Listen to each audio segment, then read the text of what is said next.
हिंदू राष्ट्र था, हिंदू राष्ट्र है, हिंदू राष्ट्र रहेगा, बशर्ते संविधान के तहत हिंदू राष्ट्र घोषित होना चाहिए।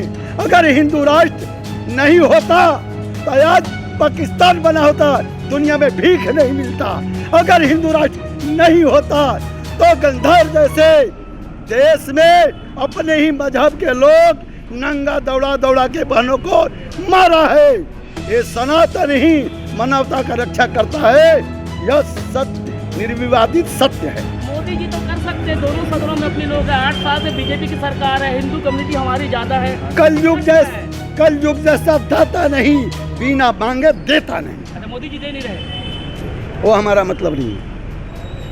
जो रामायण का अपमान, विशेष करके छत्तीसगढ़ में एक और बात मैं उल्लेख करना चाहूँगा, आप लोग के सामने, आप लोग जानते भी हैं, फिर भी इस मीडिया में लाना चाहिए इस बात को कि जो आतंकवादी बर्मा से मारकर भगाए गए, उस आतंकवादियों को ला करके छत्तीसगढ़ में बसाया जा रहा है, ये हमारे लिए घातक होगा।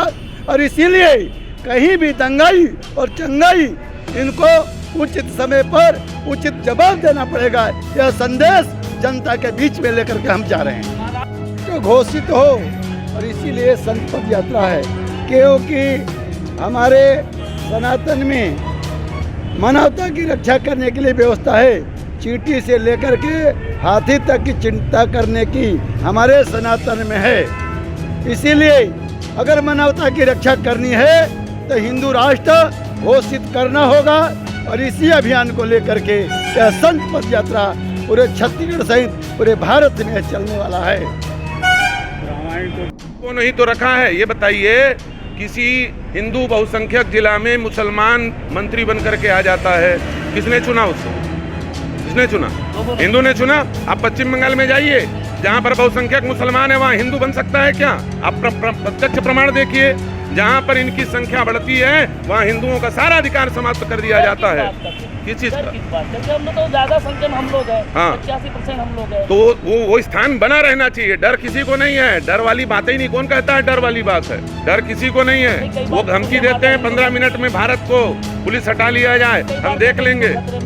नहीं, खतरे में तो है। यदि अपना स्थान सुरक्षित नहीं रखोगे, अपना सीट सुरक्षित नहीं रखोगे, अपनी मर्यादा सुरक्षित नहीं रखोगे तो तुम खतरे में हो। आज नहीं तो कल काट दिया। मोदी जी है, हमारे मोदी जी खतरे में किस बात की? मोदी जी हैं, मोदी जी बने रहने चाहिए, तब ना कुछ कर पाएंगे। संवैधानिक प्रक्रिया की बात है ना, मैंने आपको कहा ना, संवैधानिक प्रक्रिया की बात है ना। 2/3 बहुमत है क्या? आप बताइए मेरे को।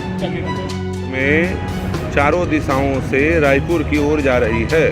छत्तीसगढ़ के चारों कोनों से लगभग 4000 किलोमीटर की ये संत यात्रा है, जो संतों की अगुवाई में लेकर के निकली हुई है। और संकल्प है, हम भारत भव्य बनाएंगे, हम हिंदू राष्ट्र बनाएंगे। हमको हिंदू राष्ट्र बनाना है, क्योंकि ये हिंदू राष्ट्र है ही, हिंदू बहुसंख्यक है। संवैधानिक प्रक्रिया के तहत भी ये हिंदू राष्ट्र बन सकता है, क्योंकि भारत गणराज्य का जो संविधान है वो बहुमत के हिसाब से चलता है। जिस दिन 2/3 बहुमत से प्रस्ताव पारित होगा, उस दिन जिस प्रकार इंदिरा गांधी ने इमरजेंसी काल में भारत के संविधान की मूल प्रस्तावना में सेकुलर शब्द जोड़ दिया, जो कि असंवैधानिक था। हम चाहें, या फिर अभी आपने किसी संत से पूछा कि मोदी जी कर सकते हैं कि नहीं कर सकते, बिल्कुल कर सकते हैं, लेकिन संवैधानिक प्रक्रिया के तहत, असंवैधानिक प्रक्रिया के तहत नहीं। हिंदू जागे, हिंदू राष्ट्र की मांग करें।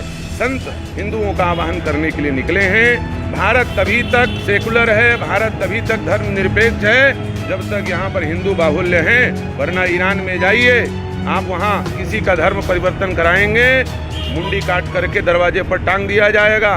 वहाँ पर धर्म परिवर्तन कोई मुसलमान नहीं कर सकता। शरिया कानून लागू है। कोई मुसलमान यदि धर्म छोड़ता है, तत्काल उसका गला काटने का आदेश है। कोई पादरी वहाँ जा करके धर्म परिवर्तन कराएगा, सूली पर लटका दिया जाएगा। भारत में इस प्रकार की व्यवस्था क्यों है? ये हिंदुओं ने सबको स्थान यदि दिया है तो हिंदुओं को उनका अधिकार मिलना चाहिए, उनका सम्मान मिलना चाहिए। और वो सम्मान केवल हिंदू राष्ट्र बनने से ही संभव है। और हिंदू कहलाने के लिए हम हिंदुओं को भी शिक्षा देने के लिए निकले हैं। संत हैं। हिंदू कौन? जिसके मन में शास्त्र हो और जिसके तन में शस्त्र हो। शास्त्र और शस्त्र दोनों धारण करने वाला ही हिंदू है। केवल रामायण पढ़ने से हिंदू नहीं होंगे।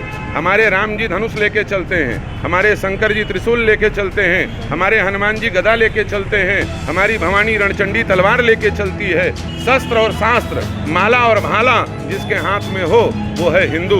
इसलिए हिंदू को जगाना है, उसके स्वाभिमान को जगाना है और स्वाभिमान के द्वारा फिर हिंदू राष्ट्र बनाना है।